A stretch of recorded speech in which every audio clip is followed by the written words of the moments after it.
بات شیخ عبد القادر جیلانی۔ بھوک ایک خزانہ ہے۔ ایک دن حضرت شیخ عبد القادر جیلانی رحمۃ اللہ علیہ کی خدمت میں ایک شخص شیخ ابو محمد الجونی حاضر ہوا۔ بیان کرتا ہے کہ اس وقت میں سخت بھوک میں مبتلا تھا اور میرے گھر والے بھی کئی دنوں سے بھوکے تھے۔ میں نے آپ کی خدمت میں سلام عرض کیا۔ آپ نے سلام کا جواب دے کر فرمایا، اے جونی، بھوک اللہ تعالیٰ کے خزانوں میں سے ایک خزانہ ہے۔ جس کو وہ دوست رکھتا ہے اسے دیتا ہے۔ دل کی باتوں کے امین شیخ عبد القادر جیلانی۔ حضرت شیخ زین الدین رحمۃ اللہ علیہ نے بیان کیا کہ میں اور میرے ایک دوست دونوں فریضہ حج ادا کر کے بغداد تشریف لائے اور وہاں کسی کو جانتے نہیں تھے۔ ہمارے پاس صرف ایک قبضہ کمان تھا۔ ہم نے اسے فروخت کر کے چاول خرید کر پکائے، مگر ان چاولوں سے ہماری بھوک ختم نہ ہوئی۔ اس کے بعد ہم شیخ عبد القادر جیلانی رحمۃ اللہ علیہ کی مجلس مبارک میں حاضر ہوئے تو اس وقت کلام فرما رہے تھے۔ دوران کلام آپ نے فرمایا، حجاز سے فقراء اور مساکین آئے ہیں اور ان کے پاس قبضہ کمان کے سوا کچھ نہیں تھا۔ اس کو فروخت کر کے انہوں نے چاول پکائے مگر پھر بھی بھوکے رہے اور لطف اندوز نہ ہوئے۔ ہمیں یہ سن کر بہت اضطراب ہوا۔ اختتام مجلس کے بعد آپ نے ہمارے لیے دسترخوان بچھوایا۔ میں نے اپنے دوست سے آہستہ سے اس کی پسندیدہ چیز کھانے کے متعلق پوچھا تو اس نے حلوہ نما چیز کو پسند کیا اور میرے دل میں شہد کی تمنا تھی۔ یہ خواہشات صرف ہمارے دلوں میں ہی تھی۔ آپ نے اپنے خادم کو حکم فرمایا کہ حلوہ نما چیز اور شہد میرے سامنے لا کر رکھ دو۔ چنانچہ ایسا ہی کیا گیا۔ تو آپ نے فرمایا کہ اس کو بدل جہاں شہد رکھا ہے وہاں حلوہ رکھ دو، اور ہم آپ کی اس کرامات کو دیکھ کر عالم اضطراب میں ڈوب گئے۔ امانت میں خیانت کرنے کا علم۔ حضرت ابوبکر الکینی رحمۃ اللہ علیہ بیان فرماتے ہیں کہ میں چھوٹی عمر میں شتر بانی کا کام کرتا تھا۔ مکہ مکرمہ جاتے ہوئے ایک شخص کے ساتھ حج کرنے کا اتفاق ہوا۔ اس شخص کو جب یہ احساس ہوا کہ وہ عن قریب مر جائے گا تو اس نے مجھے ایک چادر اور 10 دینار دے کر فرمایا کہ یہ حضرت شیخ عبد القادر جیلانی رحمۃ اللہ علیہ کی خدمت میں پیش کر دینا اور میری طرف سے عرض کرنا کہ حضور میری طرف نظر کرم فرمائے۔ وصیت کرنے کے بعد اس کا انتقال ہو گیا۔ واپسی پر جب بغداد شریف آیا تو دل میں خیال آیا کہ ان چیزوں کی کسی اور کو تو کوئی خبر نہیں، وہ سامان اپنے ہی قبضے میں کر لیا۔ ایک روز میں کہیں جا رہا تھا کہ حضرت شیخ عبد القادر جیلانی رحمۃ اللہ علیہ سے ملاقات ہوئی۔ میں نے سلام عرض کیا اور مصافحہ کیا تو آپ نے میرا ہاتھ زور سے پکڑ کر فرمایا کہ تم نے 10 دینار کے لیے بھی خوف خدا نہیں کیا اور اس اجمی کی امانت میں خیانت کی ہے اور اس کے پاس آنا جانا بھی چھوڑ دیا۔ آپ کا یہ فرمانا ہی تھا کہ میں غش کھا کر گر پڑا۔ جب ہوش آیا تو فوراً گھر جا کر وہ چادر اور 10 دینار لا کر آپ کی خدمت میں پیش کر دی۔ بے وضو نماز پڑھنے کا علم۔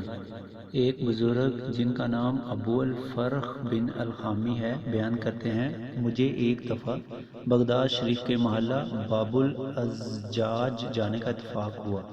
وہاں سے واپسی پر حضرت غوث سمدانی کے مدرسے کے قریب سے گزرا۔ اس وقت عصر کی نماز کا وقت تھا اور وہاں تکبیر کہی جا رہی تھی۔ دل میں خیال پیدا ہوا کہ نماز عصر یہیں ادا کی جائے اور ساتھ ہی حضرت شیخ عبد القادر جیلانی رحمۃ اللہ علیہ کو سلام بھی پیش کیا جائے۔ جلدی میں یہ خیال نہ گزرا کہ بے وضو ہوں، چنانچہ اسی حالت میں جماعت سے جا ملا۔ آپ جب نماز سے فارغ ہوئے تو میری طرف مخاطب ہو کر فرمایا، اے میرے بیٹے، تمہارا حافظہ بہت کمزور ہے، تم نے اب ارادہ بے وضو نماز پڑھ لی ہے۔ آپ کا فرمان سن کر میں بہت مضطرب ہوا کیونکہ آپ میرے پوشیدہ حال سے بھی واقف تھے۔ کافر مسلمان کا عہدہ ابدال پر۔ ملک شام میں ایک ابدال کا انتقال ہو گیا تو آپ عراق سے فوراً وہاں تشریف فرما ہوئے۔ اس کے بعد حضرت خضر علیہ السلام اور دیگر ابدال بھی وہاں پہنچ گئے۔ سب حضرات نے ان کا جنازہ پڑھا۔ جنازے کے بعد شیخ عبد القادر جیلانی رحمۃ اللہ علیہ نے حضرت خضر علیہ السلام سے فرمایا قسطنطنیہ میں فلاں کافر کو یہاں لا کر حاضر کرو۔ حضرت خضر علیہ السلام فوراً اس کو بارگاہ میں لے کر آئے۔ آپ نے اس کافر کو مسلمان کر کے اسے عہدہ ابدال پر فائز فرما دیا۔ باقی سب ابدالیوں سے فرمایا کہ انتقال کرنے والے ابدال کے مقام پر اسے مقرر فرما دیا ہے، جس پر تمام ابدالیوں نے آپ کے سامنے سر جھکا دیا۔ 7 لڑکوں کا عطا کرنا۔ ایک روز ایک عورت حضرت شیخ عبد القادر جیلانی رحمۃ اللہ علیہ کی بارگاہ میں حاضر ہو کر عرض کرنے لگی کہ حضور دعا فرمائیے کہ اللہ تعالیٰ مجھے اولاد عطا فرمائے۔ آپ نے مراقبہ فرما کر لوح محفوظ کا مشاہدہ فرمایا تو پتہ چلا اس عورت کی قسمت میں اولاد نہیں لکھی تھی۔ پھر آپ نے بارگاہ الہی میں 2 بیٹوں کے لیے دعا کی۔ بارگاہ الہی سے ندا آئی کہ اس کے لیے تو لوح محفوظ میں ایک بھی بیٹا نہیں لکھا ہوا۔ آپ نے 2 بیٹوں کا سوال کر دیا۔ پھر آپ نے 3 بیٹوں کے لیے سوال کیا تو پہلے جیسا جواب ملا۔ پھر آپ نے 4 بیٹوں کے لیے سوال کیا، پھر بھی وہی جواب ملا۔ پھر آپ نے 5 بیٹوں کا سوال کیا مگر جواب وہی ملا۔ پھر آپ نے 6 بیٹوں کا سوال کیا تو پھر وہی جواب ملا۔ پھر آپ نے 7 بیٹوں کا سوال کیا تو ندا آئی اے غوث اتنا ہی کافی ہے۔ پھر آپ نے اور یہ بھی بشارت ملی کہ اللہ تعالیٰ اس عورت کو 7 لڑکے عطا فرمائے گا۔ لڑکی سے لڑکا بن گیا۔ حضرت شاہ ابو المعلی رحمۃ اللہ علیہ فرماتے ہیں کہ ایک شخص شیخ عبد القادر جیلانی رحمۃ اللہ علیہ کی محفل میں حاضر ہو کر عرض کرنے لگا حضور ایک لڑکا لینے کے لیے بارگاہ میں آیا ہوں۔ حضرت غوث اعظم رحمۃ اللہ علیہ نے ارشاد فرمایا میں نے بارگاہ الہی میں دعا کی ہے کہ اللہ تعالیٰ تجھے وہ چیز عطا فرمائے کہ جس کا تو طالب ہے۔ وہ شخص روزانہ آپ کی بارگاہ میں حاضری دینے لگا تو اس کے ہاں لڑکی پیدا ہوئی۔ وہ شخص لڑکی کو لے کر بارگاہ میں حاضر ہوا اور عرض کیا حضور میں نے تو لڑکے کی تمنا کی تھی اور یہ تو لڑکی ہے۔ محبوب سبحانی شیخ عبد القادر جیلانی رحمۃ اللہ نے فرمایا اسے لپیٹ کر اپنے گھر لے جاؤ اور پردہ غیب سے کرشمہ الہی دیکھو۔ وہ آپ کے ارشاد کی تکمیل کرتا ہوا لڑکی کو لپیٹ کر گھر لے آیا اور دیکھا تو لڑکی کی بجائے لڑکا نظر آیا۔ آپ کی دعا نے تقدیر کو بدل دیا۔ حضرت شیخ حماد الباس رحمۃ اللہ علیہ کی خدمت میں ابو المظفر الحسن بن نعیمی تاجر نے حاضر ہو کر عرض کیا جناب میرا ارادہ ملک شام کی طرف سفر کرنے کا ہے اور میرا قافلہ بھی تیار ہے۔ 700 دینار کا مال تجارت کے لیے ساتھ لے کر جاؤں گا۔ تو شیخ حماد رحمۃ اللہ علیہ نے فرمایا اگر تم اس سال سفر کرو گے تو تم سفر میں ہی قتل کیے جاؤ گے اور تمہارا مال اسباب لٹ جائے گا۔ وہ حضرت شیخ حماد کا ارشاد سن کر پریشان حالت باہر نکلا تو حضرت شیخ عبد القادر جیلانی رحمۃ اللہ علیہ سے ملاقات ہو گئی۔ اس نے شیخ حماد کا فرمان عرض کیا۔ آپ نے یہ فرمان سن کر فرمایا اگر تم سفر کرنا چاہتے ہو تو جاؤ، تمہیں سفر میں کسی قسم کی کوئی مصیبت نہیں آئے گی، میں اس کی ضمانت دیتا ہوں۔ آپ کی بشارت سن کر وہ تاجر سفر کو روانہ ہو گیا اور ملک شام میں جا کر 1000 کا مال فروخت کیا۔ اس کے بعد وہ تاجر کسی کام کے لیے حلب گیا اور حلب میں اپنی قیام گاہ پر آ گیا۔ نیند کا غلبہ تھا اور آتے ہی سو گیا۔ خواب کا دیکھتا ہے کہ عرب بدو نے اس کا قافلہ لوٹ لیا ہے اور قافلے کے کئی آدمی کو ان بدوؤں نے قتل بھی کر دیا ہے اور خود اس پر بھی بدو نے حملہ کر کے اس کو مار ڈالا ہے۔ گھبرا کر بیدار ہوا تو اسے اپنے دینار یاد آئے۔ فوراً دوڑتا ہوا اس جگہ پہنچا تو دینار وہاں ویسے ہی پڑے مل گئے۔ دینار لے کر اپنی قیام گاہ پر پہنچا تو بغداد شریف واپس جانے کی تیاری کی۔ جب بغداد شریف پہنچا تو اس نے سوچا کہ پہلے شیخ حماد کی خدمت میں حاضری دوں یا محبوب سبحانی شیخ عبد القادر رحمۃ اللہ علیہ کی خدمت میں حاضری دوں، کیونکہ آپ نے میرے سفر کے متعلق جو فرمایا تھا وہ بالکل اسی طرح نکلا۔ اسی خیال میں تھا کہ اتفاقاً شیخ حماد سے ملاقات ہوئی تو آپ نے تاجر سے فرمایا کہ پہلے محبوب سبحانی شیخ عبد القادر جیلانی رحمۃ اللہ علیہ کی خدمت میں حاضری دو، کیونکہ وہ غوث اعظم ہیں۔ انہوں نے تمہارے لیے 70 دفعہ دعا کی تھی، یہاں تک کہ اللہ تعالیٰ نے تمہارے واقعے کو بیداری سے خواب میں تبدیل کر دیا ہے اور مال کے تلف ہونے کو نشان سے بدل دیا ہے۔ جب تاجر غوث اعظم رحمۃ اللہ علیہ کی خدمت میں حاضر ہوا تو آپ نے فرمایا کہ جو کچھ شیخ حماد نے تجھ سے کہا واقعی اسی طرح ہوا۔ میں نے 70 دفعہ بارگاہ الہی میں تیرے لیے دعا کی کہ وہ تمہارے قتل کو بیداری سے خواب میں تبدیل کر دے اور تمہارے مال کے ضائع ہونے کو صرف تھوڑی دیر کے لیے نشان سے بدل دے۔ شیخ احمد کا شیر اور غوث اعظم کا کتا۔ حضرت شیخ احمد رحمۃ اللہ علیہ جب کسی کے پاس جاتے تو شیر پر سوار ہو کر جاتے۔ شیر کی مہمان نوازی کے لیے ایک گائے پیش کی جاتی تھی۔ ایک روز آپ بغداد شریف حاضر ہوئے اور حضرت غوث سمدانی رحمۃ اللہ علیہ کے مہمان بنے۔ لوگوں نے بارگاہ میں عرض کی کہ شیخ احمد جن کے مہمان ہوتے ہیں وہ تو میزبان ایک گائے شیر کی میزبانی کے لیے پیش کرتا ہے، آپ اب کیا شیر کی میزبانی کرتے ہیں؟ آپ نے حکم فرمایا کہ شیر کی میزبانی کے لیے استبل سے ایک گائے لاؤ۔ جب وہ استبل سے گائے لے کر آئے تو استبل کے دروازے پر ایک چھوٹا سا کتا بیٹھا ہوا تھا، وہ بھی گائے کے پیچھے پیچھے چل دیا۔ جب انہوں نے گائے کو شیر کے قریب کیا تو شیر گائے پر چپٹنے لگا۔ اس چھوٹے سے کتے نے شیر پر حملہ کر کے شیر کو پھاڑ ڈالا۔ یہ منظر دیکھ کر حضرت شیخ احمد رحمۃ اللہ علیہ نے حضرت شیخ عبد القادر جیلانی رحمۃ اللہ علیہ کی بارگاہ میں حاضر ہو کر آپ کے دست رحمت پر بوسہ دیا اور تائب بھی ہوئے۔ امام احمد بن حنبل کا آپ کو سینے سے لگانا۔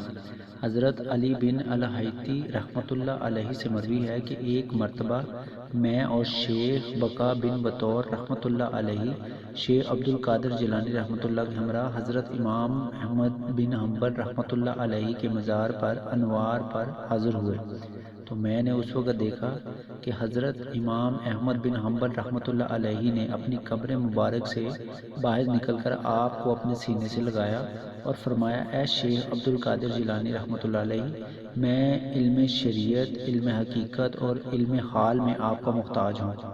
حضرت غوث اعظم کا معروف کرخی کی قبر پر سلام کہنا۔ حضرت علی بن الہیتی رحمۃ اللہ علیہ سے مروی ہے کہ میں ایک دفعہ حضرت محبوب سبحانی شیخ عبد القادر جیلانی رحمۃ اللہ علیہ کے ساتھ حضرت معروف کرخی رحمۃ اللہ علیہ کے مزار مبارک پر حاضر ہوا تو آپ نے حاضر ہو کر کہا، اے شیخ معروف کرخی، السلام علیکم، ہم سے آپ ایک درجہ آگے ہیں۔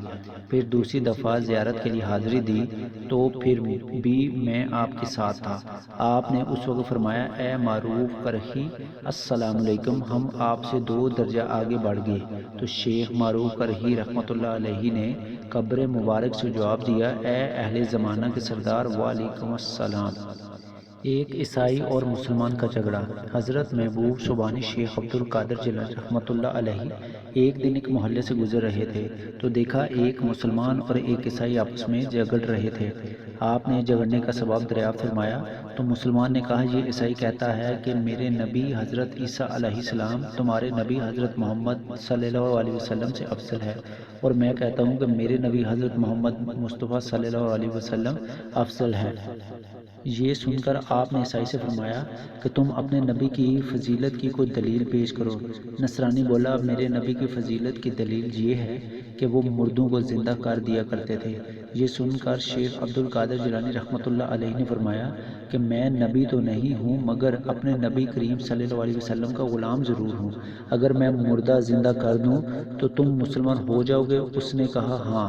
پھر آپ نے فرمایا، مجھے کوئی پرانی قبر دکھا کہ تجھے تمہارے نبی کریم صلی اللہ علیہ وسلم کی فضیلت کا یقین ہو جائے۔ نصرانی نے آپ کو ایک پرانی قبر دکھائی تو آپ نے نصرانی سے خطاب کرتے ہوئے فرمایا، تمہارے نبی کس کلام سے مردہ کو زندہ کرتے وقت خطاب فرماتے تھے؟ نصرانی نے کہا، میرے نبی قم بِإِذْنِ اللَّہِ کہا کرتے تھے۔ آپ نے فرمایا، یہ صاحب قبر دنیا میں گانا بجانے کا کام کرتا تھا، اگر تو چاہے تو یہ گاتا ہوا اٹھے، میں یہ بھی کر سکتا ہوں۔ نصرانی نے کہا، ہاں ایسا ہی ہونا چاہیے۔ آپ نے قبر کی طرف متوجہ ہو کر فرمایا، قم بِإِذْنِی۔ قبر پھٹ گئی اور مردہ زندہ ہو کر گاتا ہوا باہر نکل آیا۔ جب نصرانی نے یہ کرامات دیکھی تو آپ کے دست حق پر دستے حق پرست پر اسلام قبول کر لیا۔ آپ کا اسم مبارک اسم عظیم ہے۔ ایک عورت کا بچہ دریا میں ڈوب کر جہاں بحق ہو گیا۔ وہ عورت حضرت شیخ عبد القادر جیلانی رحمۃ اللہ علیہ کی بارگاہ میں حاضر ہو کر عرض کرنے لگی، حضور میرا بچہ دریا میں ڈوب کر مر گیا ہے اور میرا یہ ایمان ہے کہ آپ میرے بچے کو زندہ کر کے میری طرف لوٹا سکتے ہیں۔ آپ نے فرمایا تو اپنے گھر واپس چلی جا، تیرا بچہ مل جائے گا۔ وہ گھر گئی مگر بچہ نہ ملا۔ دوسری دفعہ پھر آ کر عرض کی حضور بچہ نہیں ملا۔ آپ نے پھر فرمایا تو گھر چلی جا، بچہ مل جائے گا۔ وہ گھر گئی مگر بچہ نہ مل سکا۔ پھر تیسری دفعہ روتی پیٹتی آئی تو آپ نے مراقبہ کیا اور اپنے سر مبارک کو ہلایا، پھر سر مبارک اٹھا کر فرمایا تو گھر چلی جا، تجھے تیرا بچہ گھر ہی میں مل جائے گا۔ جب وہ تیسری بار گھر آئی تو بچہ گھر میں موجود پایا۔ غوث اعظم نے محبوبیت کی حالت میں عرض کیا، اے میرے پروردگار، تو نے مجھے اس عورت کے سامنے 2 دفعہ شرمندہ کیوں کیا؟ ندا باری تعالیٰ ہوئی کہ تیسری کلام سچی تھی، مگر پہلی مرتبہ ملائکہ نے اس کے اجزائے اکٹھے کیے اور دوسری مرتبہ میں نے اس کو زندہ کر دیا اور تیسری مرتبہ میں نے اسے دریا سے نکال کر گھر پہنچا دیا۔ عرض کیا، باری تعالیٰ تو نے دنیا کو کن سے پیدا فرمایا اور اس میں دیر نہیں لگی۔ قیامت کے دن بے شمار اجسام کی اجزاء کو ایک لمحہ جمع کر کے اکٹھا کر دے گا، اور یہ ایک جسم کے تمام اجزاء اور زندہ کرنا اور گھر پہنچانا تو ایک جزی ہے۔ آخر اس تغییر میں کیا حکمت ہے؟ رب کریم کی طرف سے خطاب ہوا، جو مانگتا ہے مانگ، ہم تیری دل شکنی کا بدلہ دیتے ہیں۔ یہ خطاب سن کر محبوب سبحانی سجدے میں چلے گئے اور عرض کیا، الہی میں مخلوق ہوں اور میری طلب بھی مخلوقیت کے موقف ہونی چاہیے، اور تو خالق ہے اور تیری عطا بھی تیری عظمت و خالقیت کے مطابق موافق ہونی چاہیے۔ تو خطاب باری تعالیٰ ہوا، جو بھی تجھے جمعے کے دن دیکھ لے گا وہ ولی مقروب ہو جائے گا، اور اگر تم مٹی پر نظر ڈالے گا سونا ہو جائے گی۔ عرض کیا، الہی مجھے ان دونوں باتوں سے کوئی نفع نہیں، مجھے ایسی شے عطا فرمایا جو اس سے بھی اعلیٰ ہو اور میری موت کے بعد بھی باقی رہے، تاکہ لوگوں کو دنیا و آخرت میں نفع دے۔ بس آواز آئی، میں نے تیرے ناموں کو اپنے ناموں کے برابر ثواب و تاثیر میں کر دیا ہے۔ جس نے تیرے ناموں سے کوئی نام لیا گویا اس نے میرا نام لیا۔ اسرائیل سے ارواح کا چھیننا۔ حضرت شیخ عبد القادر جیلانی رحمۃ اللہ علیہ کا ایک خادم انتقال کر گیا۔ اس کی بیوی آوازاری کرتے ہوئے آپ کی بارگاہ میں حاضر ہو کر عرض کرنے لگی، حضور میرا خاوند زندہ ہونا چاہیے۔ آپ نے مراقبہ فرمایا اور علم باطن سے دیکھا کہ اسرائیل علیہ السلام اس دن کی تمام روحیں قبضے میں لے کر آسمان کی طرف جا رہے ہیں۔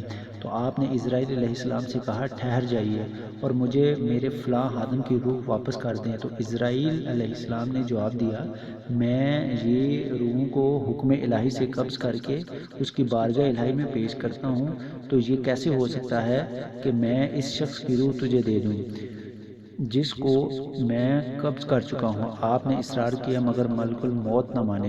تو ان کے ایک ہاتھ میں ٹوکری تھی جس میں اس دن کی تمام روحیں قبض تھی، بس قوت محبوبیت سے ٹوکری ان کی ہاتھ سے چھین لی تو تمام روحیں متفرق ہو کر اپنے اپنے بدنوں میں چلی گئیں۔ اسرائیل نے اپنے رب سے مناجات کی اور عرض کیا، الہی تو جانتا ہے جو میرے اور تیرے محبوب شیخ عبد القادر جیلانی رحمۃ اللہ علیہ کے درمیان گزری، اس نے مجھ سے آپ کی آج کی تمام مقبول قبض روحیں چھین لی ہیں۔ ارشاد باری تعالیٰ ہوا، اے اسرائیل علیہ السلام، بے شک غوث اعظم میرے محبوب و مطلوب ہیں، تو نے اسے اس کے خادم کی روح واپس کیوں نہ دے دی؟ اگر ایک روح واپس دے دیتے تو اتنی روحیں ایک روح کے سبب کیوں واپس جاتی؟ بے وضو نام لینے پر ہلاکت۔ گلزار مانی میں مندرج ہے کہ شروع میں آپ پر جلالیت کا بہت غلبہ تھا۔ اس غلبے کی یہ حالت تھی کہ جو شخص آپ کا نام بے وضو لیتا اس کا سر تن سے جدا ہو جاتا اور وہ مر جاتا۔ تو حضرت شیخ عبد القادر جیلانی رحمۃ اللہ علیہ نے اپنے نانا جان حضرت محمد مصطفیٰ صلی اللہ علیہ وسلم کو دیکھا کہ آپ فرما رہے ہیں کہ بیٹا اس حالت کو چھوڑ دو، کیونکہ ایک زمانہ ایسا آنے والا ہے جس میں لوگ میرا اور میرے رب تعالیٰ کا نام بھی بغیر ادب کے ذکر کیا کریں گے۔ آپ نے اپنے نانا پاک کی امت پر رحم کھا کر اس حالت کو ترک کر دیا۔ آپ کے اسم پاک کی برکت سے عزت ملنا۔ بزرگ فرماتے ہیں کہ جب آپ کی حالت جلالی مشہور ہوئی تو اس وقت آپ کا نام مبارک بے وضو موت کے خوف سے کوئی نہ لیتا تھا۔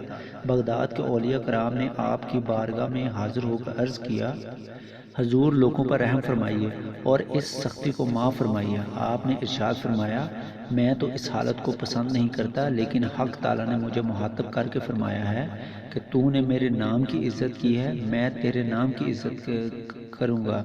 جو عزت کرتا ہے معزز بن جاتا ہے۔ آپ کا ذکر ہر مرض کی دوا۔ بزرگ فرماتے ہیں جو آپ کا اسم شریف بغیر وضو کے لیتا ہے وہ تنگ دستی اور مفلسی میں مبتلا ہو جاتا ہے، اور جو آپ کے نام کی نظر مانے اسے ضرور ادا کر دینا چاہیے تاکہ کسی مصیبت میں گرفتار نہ ہو جائے۔ جو جمعرات کو حلوہ پکا کر اور فاتحہ پڑھ کر اس کا ثواب آپ کی روح مبارک کو پہنچائے اور فقراء میں تقسیم کرے اور آپ سے کسی امر میں یہ مدد طلب کر لے تو آپ اس کی مدد فرما دیں گے، اور جو بعض وقت اپنے مال میں سے کچھ تام پر ختم شریف پڑھ کر آپ کو ثواب پہنچاتا رہے، اس کی دین و دنیاوی مشکلات حل ہو جائیں گی۔ جو آپ کا نام مبارک اخلاص کے نام کے ساتھ باوضو لے تو وہ تمام دن خوش و خرم رہے گا اور اللہ تعالیٰ اس کے نام گناہ مٹا دے گا۔